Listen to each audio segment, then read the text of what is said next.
जब हमें लंबे समय तक भूखा रहना पड़ता है, तो शरीर पर क्या असर पड़ता है? दुनिया भर में हुए शोधों से पता चलता है कि लंबे समय तक भूखा रहने पर शरीर के भीतर कई अंगों में बेहद जटिल और बुनियादी बदलाव होते हैं। चर्चा में क्यों? लद्दाख के सामाजिक कार्यकर्ता सोनम वांगचुक की अनिश्चितकालीन भूख हड़ताल 16 जुलाई 2026 को 19 दिन पूरे हो चुके हैं। वे शिक्षा मंत्री धर्मेंद्र प्रधान के इस्तीफे की मांग को लेकर कॉकरोच जनता पार्टी सीजेपी के समर्थन में अनशन पर हैं। केंद्र सरकार की ओर से अब तक कोई बातचीत शुरू न होने के कारण डॉक्टरों ने उनके स्वास्थ्य को लेकर गंभीर चिंता जताई है। डॉक्टरों के अनुसार 19वें दिन तक श्री वांगचुक का वजन 9 किलोग्राम से अधिक घट चुका है।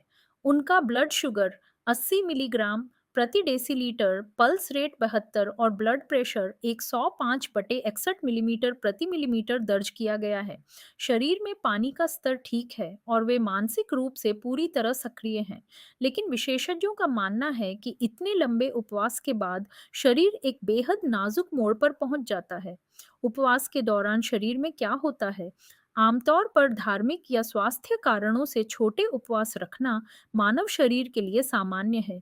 भारतीय चिकित्सा पद्धतियों में भी उपवास को एक थेरेपी माना गया है, लेकिन उम्र बढ़ने और उपवास की अवधि लंबी होने पर खतरा बढ़ जाता है। जब शरीर को बाहर से भोजन नहीं मिलता, तो वह ऊर्जा के लिए अपनी ही वसा, फैट और मांसपेशियों को जलाने लगता है। कीटोन्स का बढ़ना। प्रतिष्ठित जर्नल न्यूट्रिशन रिव्यूज के अनुसार 5 से 20 दिनों के उपवास में शरीर का वजन 2% से 10% तक घट जाता है और खून में कीटोन्स तेजी से बढ़ते हैं। मांसपेशियों का नुकसान। वजन घटने के इस पूरे सफर में 2/3 नुकसान मांसपेशियों का और केवल 1/3 वसा का होता है।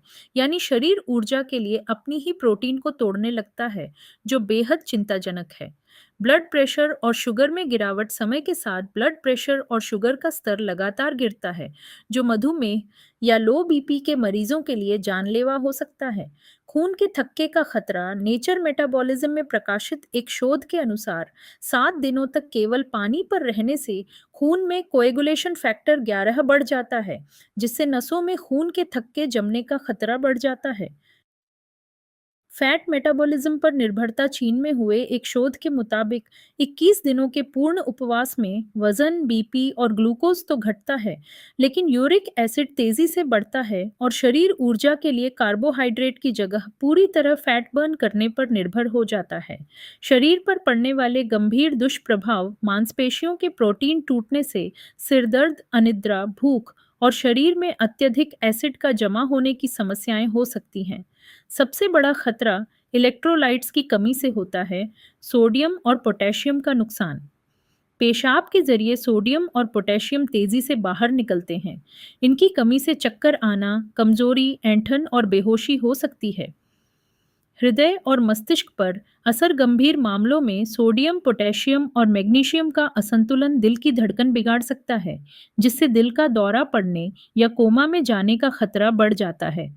कमजोर इम्यूनिटी। प्रोटीन और कैलोरी की भारी कमी के कारण शरीर की रोग प्रतिरोधक क्षमता खत्म हो जाती है, जिससे मामूली संक्रमण भी जानलेवा बन सकता है। दोबारा भोजन शुरू करने का सही तरीका। लंबे उपवास के बाद अचानक भरपेट खाना जानलेवा साबित हो सकता है। इसे चिकित्सा विज्ञान में रीफीडिंग सिंड्रोम कहते हैं। रीफीडिंग सिंड्रोम क्या है?